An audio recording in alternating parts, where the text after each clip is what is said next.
As máquinas da Segunda Guerra Mundial. Os nazistas.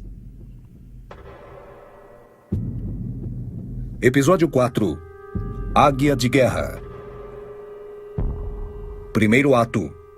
Primeiro teste.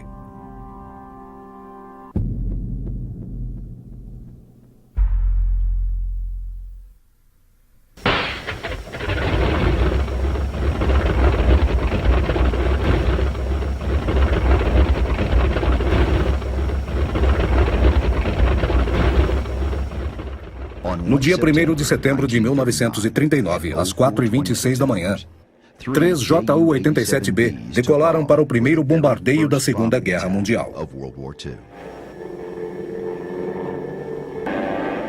Seus alvos eram os acessos a 2 pontes ferroviárias. Eles tinham que ser bloqueados para evitar a destruição das pontes.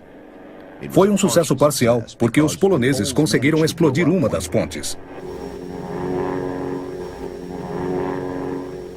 Esse primeiro dia da guerra não foi um sucesso total para a Luftwaffe e o Ju-87.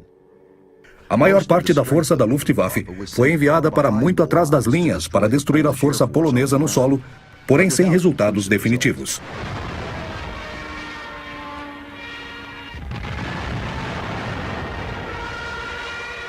Mas nos dias que se seguiram, a cooperação entre as forças de terra e os Stukas melhorou. Todas as vezes que o exército polonês tentou organizar a resistência ao rápido avanço dos tanques, os Stukas eram chamados para destruí-los. No maior contra-ataque polonês da guerra, uma força de 175 mil homens atacou a retaguarda do 10º Exército na Batalha do Bzura. Eles foram detidos por ataques aéreos implacáveis dos Stukas. O exército polonês enfraquecido foi cercado em Kutno e completamente destruído. Após a luta na Polônia, Joseph Goebbels mandou o ministro da propaganda fazer um filme sobre a força do Ju-87 e a devastação que ele causou. O filme terminava com uma ameaça contra a Inglaterra se ela não tentasse conseguir a paz. No que se refere à Inglaterra e aos Ju-87, essa era uma ameaça vã.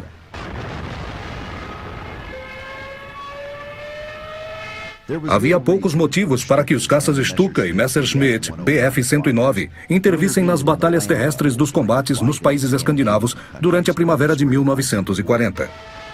Em vez disso, o Ju-87 foi muito usado em ataques contra navios aliados que tentavam abastecer suas próprias forças expedicionárias na Noruega e evitar que os alemães reforçassem as suas.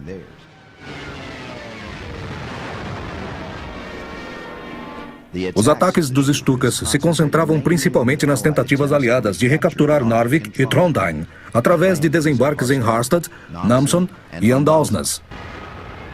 Em Narvik, a Luftwaffe afundou um cruzador e danificou outros 2, bem como o couraçado de batalha Resolution. Para a Marinha Naval Britânica, essa foi uma dura lição em operações sob superioridade aérea inimiga. Essa lição logo teve de ser reaprendida no Canal da Mancha. Segundo ato. Blitz do Alto.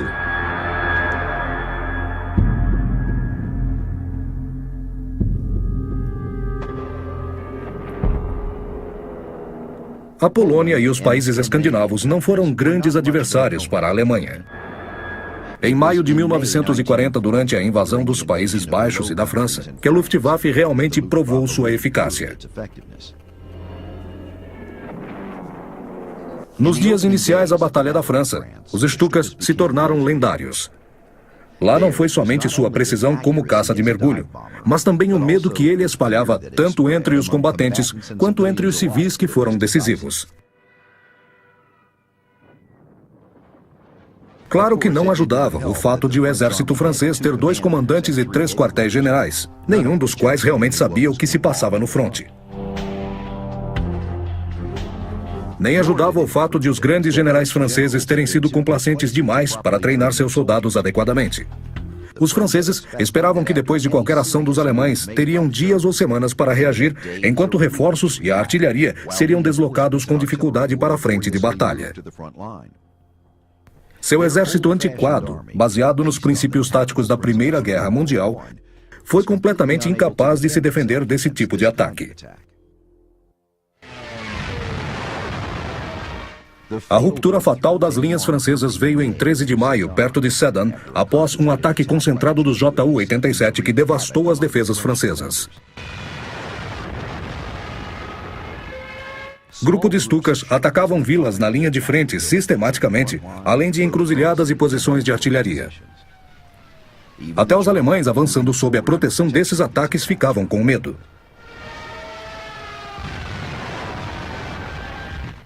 O comandante do 2º Exército Francês, General Hunsinger, se recusou a convocar caças para repelir os ataques.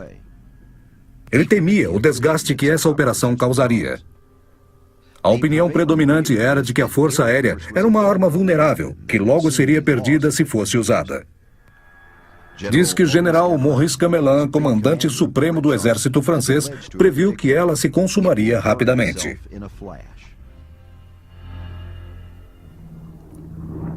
Quando os comandantes franceses viram seu equívoco, começaram a pedir que caças ingleses protegessem suas tropas. Eles ignoravam que, por uma incompetência monumental, a maior parte da Força Aérea Francesa tinha permanecido inativa. 3/4 dos caças franceses nunca se envolveram em batalha, deixando a Luftwaffe livre para atacar qualquer coisa que se movesse. A Luftwaffe talvez tivesse tido liberdade em seu avanço sobre a França, mas foi incapaz de dar o golpe de misericórdia em seu inimigo, cercado no litoral do Canal da Mancha.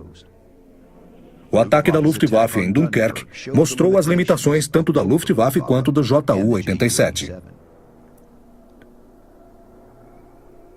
Lá, os soldados franceses e ingleses, acostumados afinal aos surpreendentes ataques dos caças de mergulho, resistiram admiravelmente. Eles defenderam a cidade até que quase todos os soldados ingleses e muitos dos franceses pudessem ser evacuados por mar. Ao mesmo tempo, as operações da Real Força Aérea protegendo a evacuação impôs perdas pesadas aos invasores, embora muitos navios aliados tenham sido afundados ou danificados. Foi o primeiro sinal da vulnerabilidade do Ju-87 e da Luftwaffe. Terceiro ato. Batalha da Bretanha.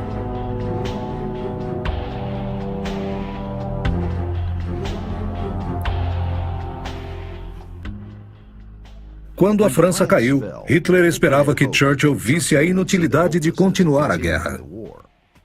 Mas o gabinete britânico rejeitou enfaticamente os termos da Alemanha. Reconhecer isso pôs fim a um esforço de encerrar a guerra no Oeste. Hitler ordenou a rápida preparação de um plano de invasão da Inglaterra. O primeiro passo da invasão seria o controle do ar.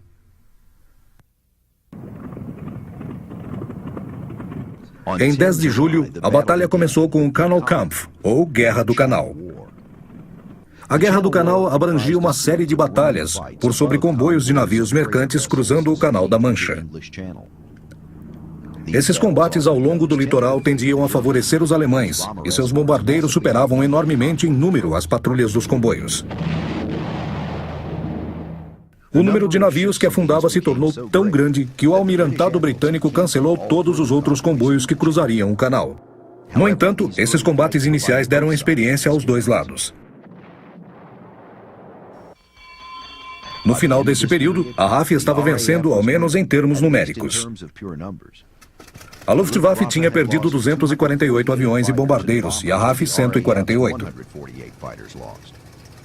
Se esses números eram animadores para a RAF, ficou claro que era impossível manter essa batalha desgastante.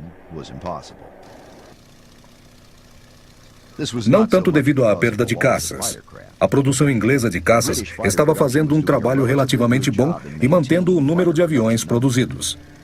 O mais importante era a perda de pilotos qualificados, que lentamente incapacitava a RAF. A situação parecia sombria e a verdadeira ofensiva ainda não havia se materializado. Em 1º de agosto, a diretriz 17 do Führer foi emitida de seu quartel-general. Ela dizia, entre outras coisas, que a Luftwaffe deveria superar a RAF no tempo mais breve possível. A intensificação dos ataques aéreos pode começar em 5 de agosto ou depois. A máquina de guerra alemã se preparava mais uma vez para entrar em combate. A estratégia dos alemães foi influenciada por períodos anteriores à guerra do bombardeio estratégico. Ela enfatizava a fraqueza da defesa aérea e o efeito do bombardeio de terror no moral do público. Depois da Guerra Civil Espanhola, a ênfase das operações aéreas alemãs tinha passado para uma força mais tática. Na Polônia e na França, a Luftwaffe tinha agido em conjunto com a Wehrmacht na Blitzkrieg, a Guerra Relâmpago. Na Batalha da Grã-Bretanha, no entanto, a Luftwaffe tinha de agir sozinha, e não como apoio para um exército que avançava, mas como uma força de ataque decisiva por si só.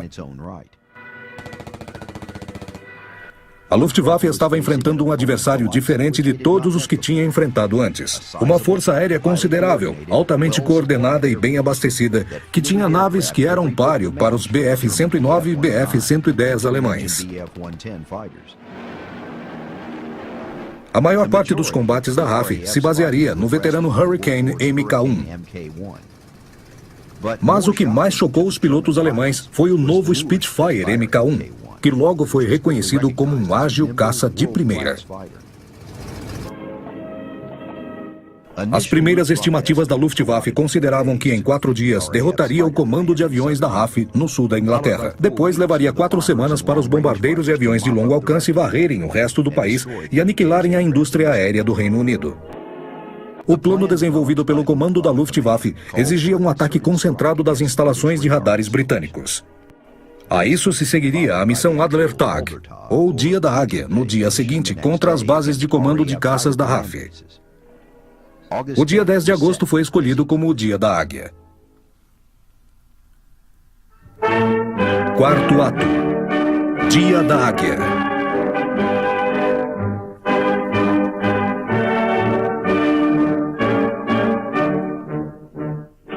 O tempo, que acabaria sendo um ponto importante da campanha, retardou o Adler Tag até 13 de agosto.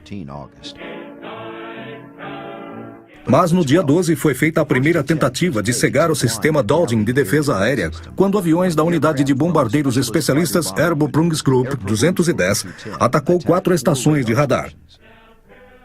Embora os alemães tenham perdido mais aviões do que a RAF, eles conseguiram inutilizar uma parcela razoável do sistema de defesa por radar. O Dia da Águia em si viu ataques concentrados a campos de pouso por todo o sul da Inglaterra. A Luftwaffe, que anunciou ter destruído 84 caças e 8 bases aéreas, considerou o ataque um grande sucesso. Na realidade, foi um fracasso. Os britânicos conseguiram recuperar todas as suas estações de radar, menos uma. Esse foi um aquecimento para as operações que se anunciavam. Ele lhes permitiu derrubar 46 aviões alemães e perder apenas 13.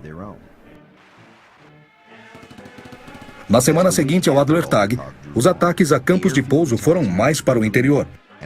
E foram feitos diversos ataques ao conjunto de radares. O dia 15 de agosto foi o grande dia em que a Luftwaffe fez o maior número de investidas na campanha. Foi também o dia do único ataque da Luftwaffe 5 em toda a Batalha da Grã-Bretanha. Tentando enganar a força dos comandos de caças concentrada no sul, forças de ataque procedentes da Dinamarca e da Noruega fizeram uma série de ataques a alvos ao norte. Os ataques foram um desastre. Os bombardeiros encontraram forte resistência dos caças da RAF. Inadequadamente, escoltados por gestores ME-110 de longo alcance, os bombardeiros foram praticamente destroçados. Em consequência disso, a Luftwaffe 5 não participaria mais dos combates na Inglaterra. O dia 18 de agosto foi o dia mais sangrento da batalha aérea. As perdas foram tão grandes que ambos os lados o chamaram de o pior dia. Depois das batalhas intensas do dia 18, a exaustão e o clima reduziram as operações por quase uma semana, permitindo que a Luftwaffe reavaliasse seu desempenho. O pior dia parecia ter tido fim para os caças de mergulho Ju-87 Stuka nessa campanha. No dia 18 de agosto, o chamado Massacre dos Stukas da ilha Tournai, uma grande formação foi apanhada sem cobertura, o que custou a perda de 30 Stukas à Luftwaffe, que foram derrubados, colidiram no solo ou foram irremediavelmente danificados. O veterano da Blitzkrieg era simplesmente vulnerável demais para poder realizar ataques à Grã-Bretanha. Para preservar a força dos Stukas, Göring retirou-a da luta. Isso eliminou a principal arma de bombardeio de precisão da Luftwaffe e passou a responsabilidade dos ataques de precisão para os já sobrecarregados bombardeiros Me-110 do Erprobungsgruppe 210. Como caça de escolta de longo alcance, o Messerschmitt Bf-110C teve um desempenho desastroso contra os Hurricanes e Spitfires, que eram mais ágeis. Em vez de proteger os bombardeiros sob sua escolta, as formações de Bf-110C acabavam percebendo que tinham ficado em situação difícil para defender a si mesmos. Ocorria a situação grotesca em que caças CBF-109E isolados tinham de proteger os aviões de escolta. Os Zerstores Me-110 acabaram se revelando frágeis demais para combate direto com aviões monomotores. Sua participação como aviões de escolta foi reduzida. Mas com a retirada dos Stukas, os Me-110 tiveram vida nova como caças de mergulho e nos anos que se seguiram prestaram bons serviços à Alemanha como caças noturnos pesados. Göring tomou mais uma decisão fatal: mandar construir novos caças de escolta às custas de caças de ataque. Para conseguir isso, a maior parte do ataque caberia agora à Luftwaffe 2. E a maior parte das forças dos Me-109 da Luftwaffe 3 foi transferida para o comando do Marechal de Campo Albert Kasserling para reforçar as bases de caças em Pas de Calais. Privada de seus caças, a Luftwaffe 3 se concentrou na campanha de bombardeios noturnos. No final, Göring mandou que os ataques ao conjunto de radares cessassem. Os ataques foram considerados mal-sucedidos e nem o Marechal nem seus subordinados, ambos tecnicamente inaptos, perceberam como esse conjunto de radares era vital para a defesa. A partir de 24 de agosto, a Luftwaffe concentrou toda a sua força na derrubada de comandos de caças. Dos 33 ataques pesados nas 2 semanas seguintes, 24 foram contra campos de pouso. Esse foi um período de desespero para a RAF, que também estava tendo muitas baixas no ar. A produção podia substituir os aviões, mas estava difícil substituir os pilotos. E pilotos novatos estavam sendo abatidos num ritmo alarmante. Para os aviadores da Luftwaffe, escapar com vida sobre a Inglaterra significava serem capturados. Os que caíam no Canal da Mancha frequentemente se afogavam ou morriam pela exposição ao frio. O moral começou a ser afetado e Kanalkreit, uma espécie de doença ou fadiga de combate, começou a aparecer entre os pilotos alemães. O problema da substituição dos pilotos alemães era ainda pior que para os britânicos. Mesmo assim, a Luftwaffe estava vencendo a batalha aérea. Mais 2 semanas desses ataques talvez tivessem forçado a RAF a tirar seus esquadrões do sul da Inglaterra. Mas o destino e o ego de Hitler entraram em ação para salvar os britânicos. Quinto ato: o erro fatal.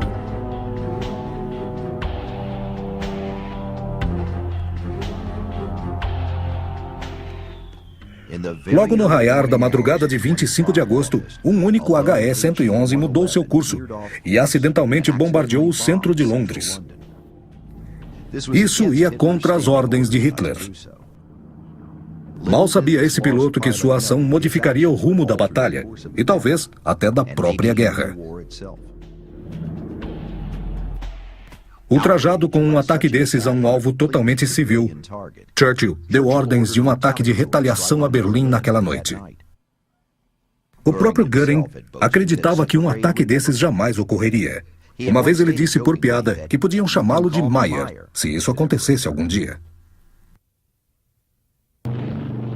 Para a surpresa dos alemães em Berlim, na noite de 25 de agosto, 81 bombardeiros Hampton ingleses apareceram sobre a cidade e deram um golpe no coração do regime nazista.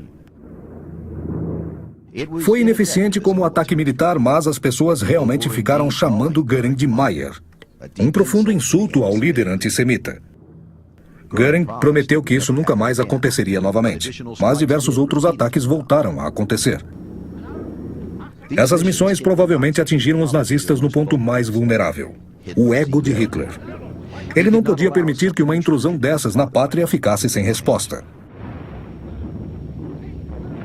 Hitler imediatamente fez um pronunciamento por rádio e disse: "Se os britânicos bombardearem nossas cidades, enterraremos as deles." Contra o conselho de seus generais, Hitler deu ordens a Göring de iniciar uma campanha implacável de bombardeio a Londres. O primeiro ataque, em 7 de setembro, teve como alvo docas no leste da cidade. Mas nos dias seguintes, foram lançados repetidos ataques maciços. Alguns deles tinham as docas como alvo, mas outros alvos foram bombardeados indiscriminadamente. A defesa da RAF era mais numerosa do que a Luftwaffe esperava. A mudança da tática, de bombardeios a campos de pouso para ataques incessantes a Londres, deu à RAF tempo para respirar. Foi o momento decisivo. A Batalha da Grã-Bretanha culminou em 15 de setembro de 1940, com 2 ondas maciças de ataques alemães que foram firmemente repelidos pela RAF. O total de perdas nesse dia crítico foi de 60 aviões alemães derrubados e apenas 26 da RAF, ou uma proporção de mais de 2 para 1 a favor da RAF.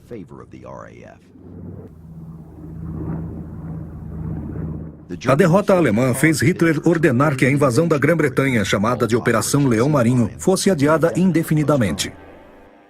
Os bombardeios noturnos, conhecidos como Blitz, continuaram, mas a Batalha da Grã-Bretanha estava encerrada. Graças a um único bombardeiro alemão, o sucesso de uma missão impossível de bombardeio a Berlim e ao ego de Hitler, o último bastião da liberdade na Europa tinha sido salvo.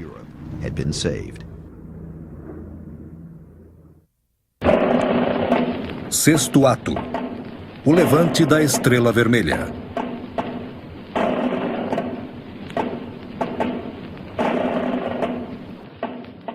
Bem cedo, em 22 de junho de 1941, a Luftwaffe lançou um ataque antecipado contra a União Soviética, com 637 bombardeiros e 231 caças em 31 campos de pouso. A surpresa foi total. Centenas de aviões russos foram destruídos, sendo que apenas 2 aviões alemães não retornaram. Os ataques continuaram durante o dia todo, e até o anoitecer, caças de combate aéreo tinham destruído quase 300 aviões russos. Pelo menos outros 800 foram destruídos no solo.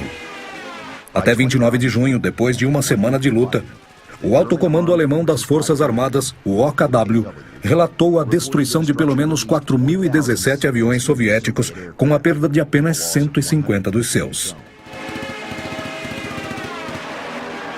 No dia inicial da invasão da União Soviética, com o nome de Código Operação Barbarossa, o apoio aéreo não foi tão adequado quanto tinha sido na França. Isso porque a Luftwaffe já estava sendo solicitada além de seu limite. Aviões demais tiveram que permanecer no oeste e no Mediterrâneo. Essa falta de aviões abriu um espaço para um antigo veterano. A principal função dos Ju-87 Stukas no fronte oriental era a destruição de tanques inimigos. Uma das coisas que os alemães não consideraram em seus planos de guerra foi o número enorme de tanques que o Exército Vermelho possuía. Também tinha escapado aos estrategistas alemães a qualidade desses tanques. Defrontados com a presença de um grande número de excelentes tanques T-44 e com a produção desanimadora de sua própria indústria de blindados, os alemães tentaram compensar sua inferioridade numérica de outros modos. Para o Ju-87, esse era um ambiente cheio de alvos.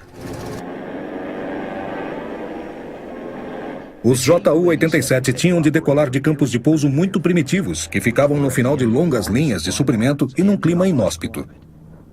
Os aviões geralmente tinham que ser mantidos ao ar livre, e não havia hangares ou abrigos para os aviões estacionados. Na Rússia, a tática mudou de bombardeios de mergulho para ataques rasantes. O uso de bombardeios de mergulho foi totalmente abandonado com a entrega da versão G dos Ju-87. Esses aviões tinham embaixo das asas 2 armas antitanque Flak 18 de 37 mm. Eventualmente, a obsolescência do Ju-87 acabou sendo mais uma vez sentida seriamente. E eles foram cada vez mais sendo substituídos por bombardeiros Focke-Wulf FW-190. Os Ju-87 continuaram sendo eficientes principalmente por causa da longa experiência de seus tripulantes. O piloto de Stuka mais bem-sucedido foi Hans-Ulrich Riedel, que se tornaria o piloto alemão mais condecorado na Segunda Guerra. Ele também foi o piloto que participou de mais missões de combate, um total assombroso de 2.530 missões. Foi atribuído a ele a destruição do couraçado Marat, 519 tanques e mais de 2.000 outros veículos. Consta que Hitler ficou tão impressionado com as ações de Riedel que cogitou nomeá-lo seu sucessor.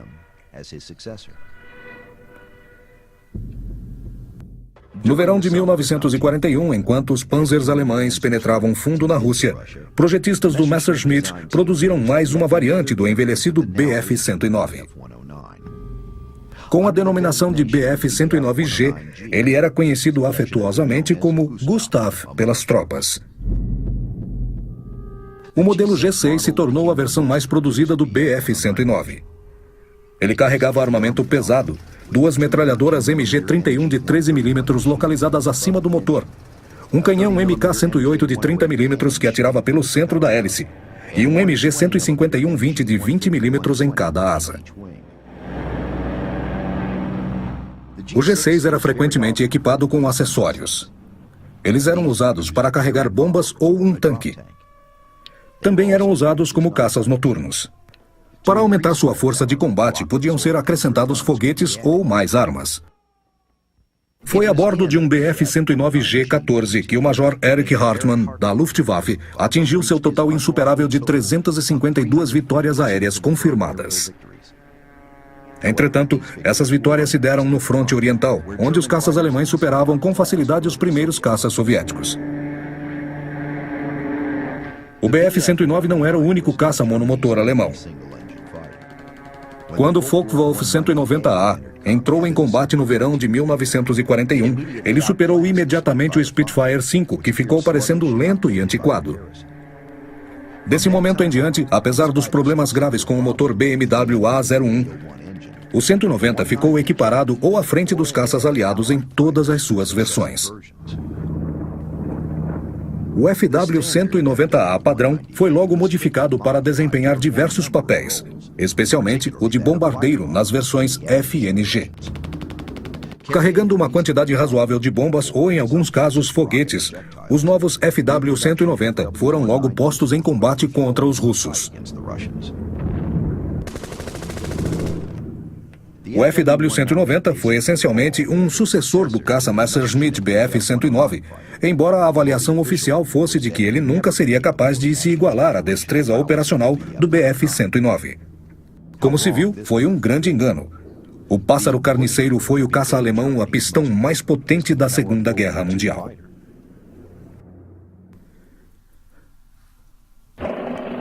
Sétimo ato. Fallschirmjäger.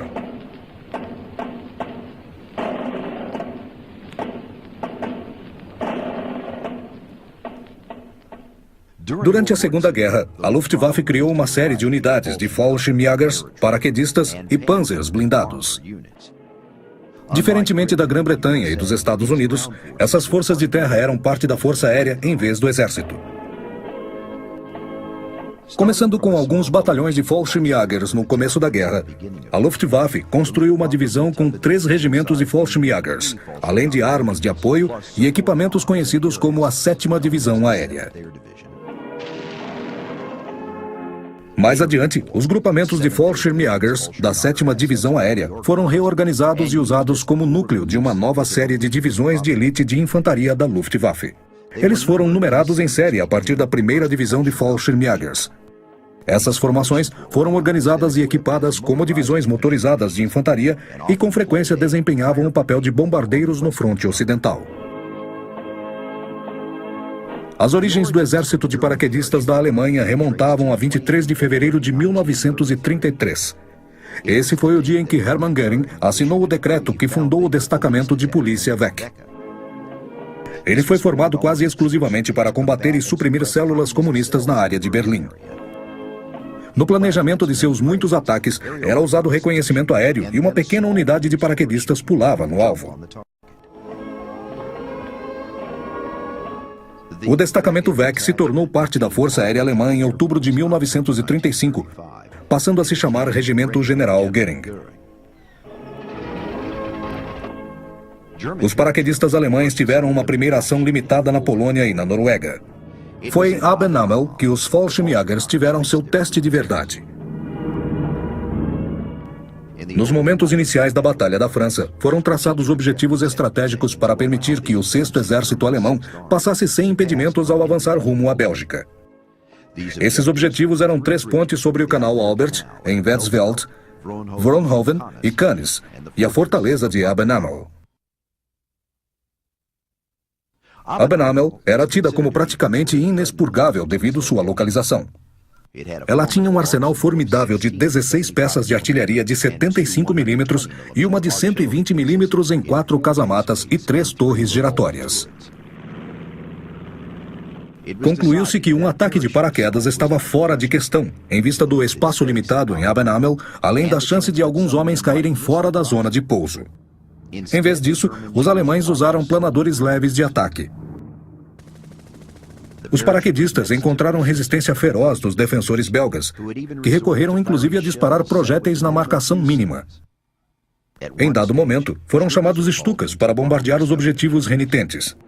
Os Stukas não conseguiram destruir os alvos, mas forçaram os atiradores a manterem a cabeça abaixada, enquanto engenheiros alemães trabalhavam para colocar cargas que explodissem os abrigos de concreto. Um a um, seus objetivos foram destruídos. E os Fallschirmjägers permaneceram lutando até a manhã de 11 de maio, quando se encontraram com os homens do 51º Batalhão de Pioneiros. Juntos, eles começaram a varrer a última resistência do forte e abriram caminho para a seção motorizada do Batalhão de Engenharia passar e aliviar o grupo de assalto de paraquedistas. Sabendo que a batalha estava perdida, o comandante belga Major Jotrand anunciou a rendição da fortaleza ao meio-dia de 11 de maio. Os Fallschirmjägers fizeram seu ataque mais famoso na Batalha de Creta em 1941. Conhecida como Operação Mercúrio, essa foi a primeira operação conduzida apenas por tropas aerotransportadas. A operação foi bem sucedida após 10 dias de lutas, mas um número elevado de baixas entre os Fallschirmjägers convenceu Hitler que esses desembarques maciços não eram mais viáveis. Depois de Creta, os Fallschirmjägers nunca mais seriam usados em ações aéreas de grande escala. Porém, esses soldados de elite altamente treinados conduziriam operações de escala mais reduzida durante toda a guerra, culminando na batalha que os colocou nos anais da história militar. Esse lugar era um mosteiro beneditino, numa cidade no alto de um morro na Itália chamada Monte Cassino. Durante a Batalha de Monte Cassino, a primeira divisão de Fallschirmjägers, operando como uma infantaria normal, resistiu durante meses contra repetidos ataques e bombardeios pesados. Eles receberam das forças aliadas o apelido de Diabos Verdes por sua defesa tenaz. Forças polonesas e franco-marroquinas finalmente conseguiram fazê-los abandonar suas posições. A Batalha de Monte Cassino resultaria em 175 mil baixas. 115 mil aliados e 60 mil alemães. A primeira divisão de Fallschirmjägers, em especial, impressionou seus adversários, se entrincheirando e resistindo a um ataque intenso de artilharia e bombas, e depois ressurgindo e repelindo ataque após ataque dos aliados. Ao final da batalha, a primeira companhia do 1º Batalhão foi reduzida a um oficial inferior e um soldado. Após meados de 1944, as tropas de Fallschirmjägers deixaram de ser treinadas por paraquedistas devido à realidade da situação estratégica. Mas eles conservaram a honra dos Fallschirmjägers. Os paraquedistas alemães tiveram grande participação na invasão aliada da França em 6 de junho de 1944, defendendo as fortificações de Brest. A segunda divisão de Fallschirmjägers, sob o comando do general Hamke, resistiu contra os americanos até o dia 20 de abril de 1945. Os paraquedistas alemães participaram da ofensiva das Ardenas, funcionando como cabeças de ponte das forças de ataque. Perto do final da guerra, as divisões de Fallschirmjägers foram aumentadas para mais de uma dúzia. Elas lutaram com distinção na ação defensiva da linha do Reno e na floresta de Reichswald. O fim chegou quando a 9ª Divisão de Fallschirmjägers foi destruída na Tchecoslováquia no início de maio de 1945. Oitavo ato. Protegendo o Reich.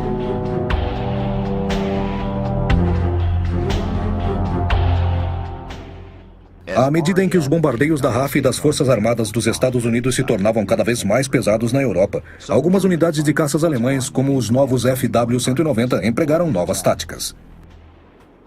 Contra os bombardeiros pesados americanos em ataques à luz do dia, vários FW-190 formavam uma linha e se aproximavam pela retaguarda da formação de bombardeiros.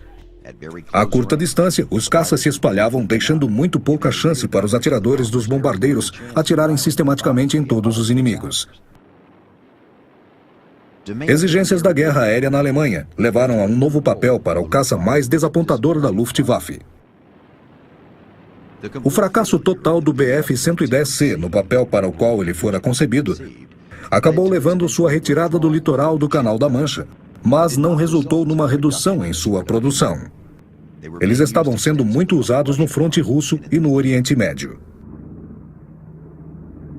No outono de 1943, o grupo de Zorsters começou mais uma vez a ter grande sucesso nos céus da Alemanha como interceptadores de bombardeiros e como caças noturnos. Em 11 de janeiro de 1944, os aliados enviaram 650 bombardeiros pesados para a Alemanha para atacar as fábricas de aeronaves na área de Braunschweig. Os MAST Bf-110 do grupo de Zorsters lançaram seus foguetes de 120 mm para o centro dos grupos cerrados, acabando com a formação de proteção dos bombardeiros. Eles se juntaram aos Bf-109, atacando com eles aviões isolados. 41 bombardeiros americanos não retornaram às suas bases na Inglaterra. Em 16 de março, 43 Bf-110 do grupo ZG-76 apanharam bombardeiros americanos sem escolta e derrubaram 18 B-17. Após sua terceira passagem, no entanto, a escolta dos bombardeiros chegou e mergulhou num ataque. Na batalha que se seguiu, foram derrubados 26 aviões, ou 60% da força. Pouco depois, o grupo de Zorsters trocou seus Bf-110 por Bf-109G. Um dos aviões mais versáteis da Segunda Guerra Mundial foi o Junkers Ju-88. Um avião robusto com ótimo desempenho, ele passou a ser um dos aviões mais importantes da Luftwaffe.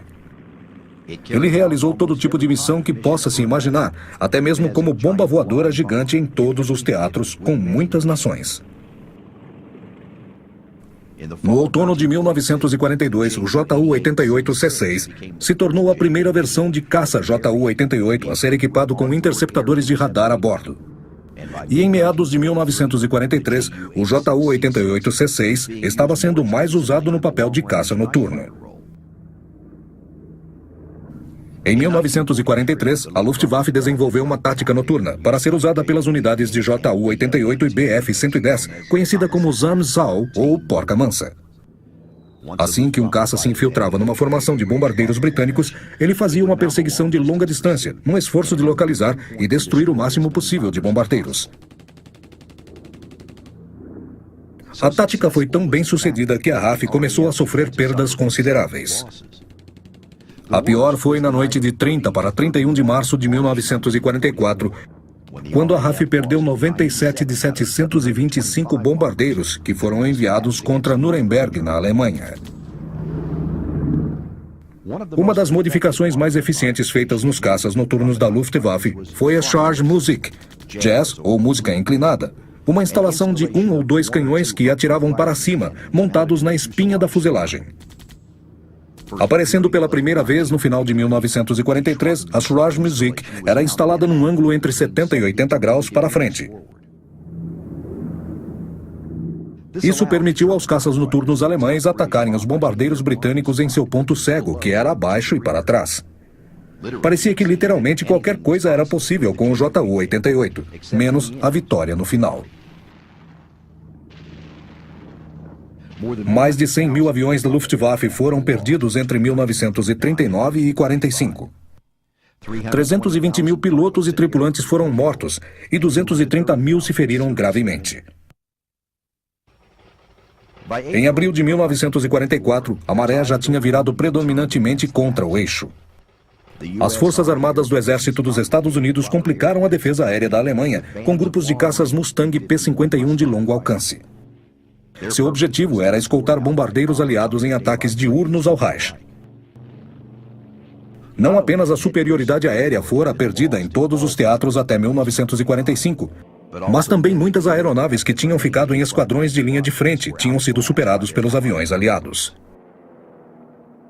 Mas é verdade que se certos avanços tecnológicos tivessem sido explorados, teriam feito uma grande diferença no destino militar da Alemanha. Em 25 de julho, por exemplo, um piloto britânico relatou que seu Mosquito avistou um avião de velocidade incrível voando bem alto no sul da Alemanha. Esse avião era o turbojato Messerschmitt Me-62, conhecido como Schwalbe, ou Andorinha. Os estrategistas alemães esperavam que os Me-262 chegassem aos céus bem a tempo de enfrentarem os mortais P-51 e colocarem um precalço importante na confiança das forças aliadas na eficiência de seus ataques de bombardeiros. O Me-262B1A foi produzido como o primeiro caça noturno a jato. Equipado com radar de ondas longas e pontaria superior, essa nave se tornou uma força mortal nas mãos do piloto certo. De fato, o piloto Kurt Welter se tornou um dos primeiros ases a jato, incorporando táticas de javali de combate noturno e atingindo um total de 20 aliados mortos, talvez o número mais alto de mortes por um piloto de jato na história. Mas a insistência de Hitler em fazer do Me-262 um bombardeiro pôs fim a essa esperança. Em abril de 1945, havia apenas cerca de 200 desses caças noturnos disponíveis para combate. No final das contas, o Me-262A1 Andorinha surgiu como uma impressionante máquina de guerra, mas em número muito reduzido e tarde demais para servir à Luftwaffe na Alemanha. O mais futurista de todos os aviões alemães foi o Messerschmitt Me-163 Comet. Era uma aeronave movida a foguete, que ficou com o recorde de aeronave mais rápida dos anos da guerra. Em 2 de outubro de 1941, ele estabeleceu um novo recorde mundial de 1.000 km por hora. Alimentado por uma mistura extremamente instável de propelentes, ele acabou se revelando uma armadilha para seus pilotos. Ele começou a ser utilizado em 1944. Como se esperava, o avião era extremamente veloz. E durante algum tempo, os caças aliados ficaram totalmente perdidos em relação ao que fazer com ele. O avião com frequência subia até bombardeiros mais rápido do que os aviões de escolta podiam mergulhar e tentar interceptá-lo. Mas a velocidade elevada acabou sendo um problema. Os fabricantes nunca conseguiram fazer uma arma eficiente para esse avião. Uma que atirasse suficientemente rápido para ele derrubar um bombardeiro antes de passar por ele. Os pilotos aliados logo perceberam a vida extremamente curta desse avião. Eles ficavam esperando e assim que o motor apagava, iam em seu encalço. Eles logo identificaram também os campos de onde o avião decolava e começaram a bombardear os Me-163 depois que ele aterrissava. Em todos os cenários de operações, o Comet foi um fracasso. Foram perdidos mais em acidentes na aterrissagem do que os bombardeiros que eles derrubaram, que foram apenas 16. Se armas como essas e armas como os foguetes V1 e V2 estivessem disponíveis em número suficiente, mais no início da guerra, e tivessem sido coordenadas com tanques de bombardeio convencionais, seu impacto poderia ter sido significativo.